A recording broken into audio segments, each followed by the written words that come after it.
Welcome back to the program. Joining me now is Sky News contributor Teena McQueen and New South Wales Independent MP Tanya Mihalek. Hello to both of you as always. Good to have you. Thank you for joining me. Now let's start in Victoria, where Jacinta Allan's new bail laws have passed Parliament in a bid to crack down on the state's out-of-control crime wave. Here she was.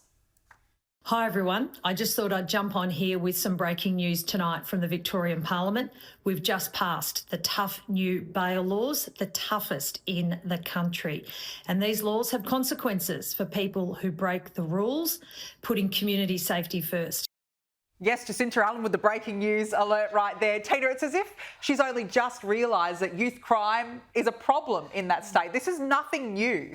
She weakened the laws last year, so I don't know what's brought this on, whether it's, the by-elections and a swing to Liberal, I don't know, but it's just ridiculous. They're not the toughest bail laws. I mean, there's so much in it to go through, but certainly the crime rate between 10 and 17, 18, 24-year-olds are up over 14%. The crime, it's a massive issue, but it's going to take 3 months to get some of these laws through because they think the number of arrests that are going to be made and the young offenders put into jails and things, that they're not going to have the staff to do it. So, and there's other things like they've classed machete as a lethal weapon, but don't really know what a machete is. So it looks good, and she talks the talk, and she's very tough with all the tough. It's absolute smoke and mirrors. Don't believe a word of it. I agree. Yeah. It is smoke and mirrors because this is nothing new. She could have done something about this a long time ago, and I just think it's all political, to be honest with you,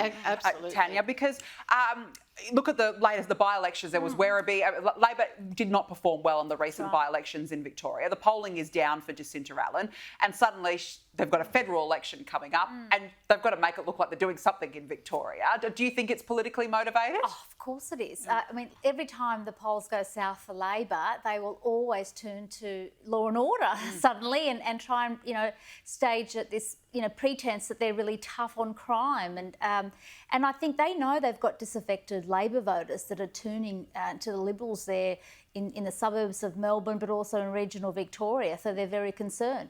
Look, I've got to say, credit to the coalition down there for at least staying on the right side of the Labor Party when it came to moving different amendments, which didn't get up, but at least they were trying to push for tougher laws. In contrast to New South Wales Liberals, where last night I sat in the chamber where we had our own bail laws that were being extended by New South Wales Labor for another 3 years. The coalition in New South Wales voted with the Greens to actually cut that back by 18 months, to end the bail laws in 18 months. What are they doing? You tell me what's going on in New South Wales Liberal Party. But what is going on in the New South Wales Liberal Party, I'm focusing on the federal election. I would too. I'm just ignoring state politics. But I do like the fact that the coalition in Victoria argued for 15 hours not to have the word tough because they didn't consider them tough. So good on them. So good on them. Well, that's on the right side, absolutely. Yes. Now, look, speaking of Victoria, the government has lost its bid to keep secret the coronavirus briefings used to justify sending Victorians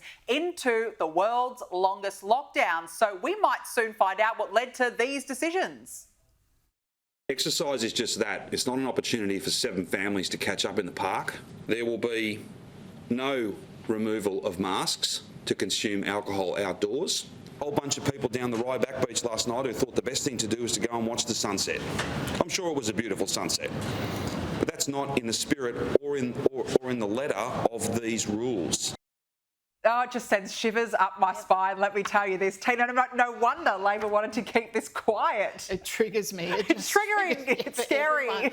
Yeah, of course they want to keep it quiet. Look, I hope everything's released, and I hope we find out there was the other nonsense that was involved in enforcing these laws on everyone down there. Just disgraceful. I mean, it was bad enough in New South Wales, but Victoria went way over the top, and there should be consequences of that guy's actions, honest to God. The amount of destruction and distress he's caused, it's still ongoing now, is an absolute disgrace, and people should never ever forget that and never succumb to anything like that again. I agree, and that's a good point. We are still feeling the effects of COVID, and I know, Tanya, you're not big on a Royal Commission, but I still believe we need a Royal Commission because we need to hear what went wrong. I still think we as the public, even years later, deserve to know what happened. Well, let's start with trying to get this these GIPA and FOI documents from the government released first. Yes. Yeah. Look, I think they've really, sometimes the cover-up is worse than the crime, and I don't get why the Labor Party is doing this down in Victoria, I would have just released these documents. Much of what I think they were doing, particularly Dan Andrews, was actually on the fly. I don't think there was any written instructions or paperwork behind that in any event. There's no one for him to blame for the decisions that he came up with. I think what we're going to find is it wasn't much about science, but more about politics. Absolutely. A lot of their decisions. Look, they've already had the tribunal say release it. They've had a court back that up. The Human Rights Commission last week said there was horrible atrocities during that period. They've just got to release these documents and get it done with. You know, stop hiding behind the idea that frontline services and people will be impacted and their privacy will be impacted. You can redact names if you have to, but get the paperwork out. Get the paper out. We deserve to know. If we don't find out. I agree. We deserve to know. The public deserves to know. Now let's go to Queensland, where the government there will reportedly consider a proposal for a new 60,000-seat Olympic stadium in Brisbane. Nine News is reporting that the state cabinet will review the proposal on Monday. It comes after an independent review panel found that there was not enough time before the Olympics to rebuild the Gabba into an Olympic venue. Teena, this is going to be interesting. I think maybe a political hurdle for David Crisafulli there, because he promised during the election that there would be no new stadiums under his watch, and now he could be reneging on that. How do you think that will play out? I'm not so concerned with the state governments, but I'm concerned how it'll impact a federal election. You know, if he has to go back on his word. I can't understand why this review is released so late. I mean, we're very fastly creeping up to that Olympics.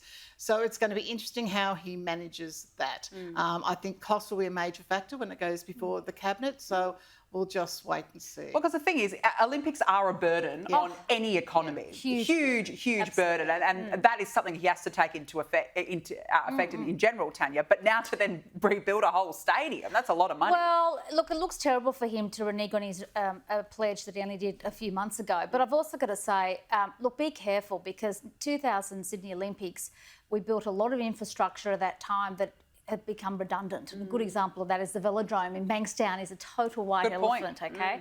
So I think what's most important is there are alternative uses. Whatever you do build in Brisbane, you want to make sure that that stadium can actually be used beyond 2032 Olympics. What else can Queenslanders do with the site? You know, will there be a good return to the Queenslander? That's how you make an announcement. You announce that there's other alternatives other than the use for Olympics, so that Queenslanders can actually see that there's value for money. It needs value for money, absolutely. Well, we've run out of time. That goes so quick, our panel, doesn't it? Tanya Teena McQueen, good to have you both on. Have a nice weekend. Thank you so much for joining me.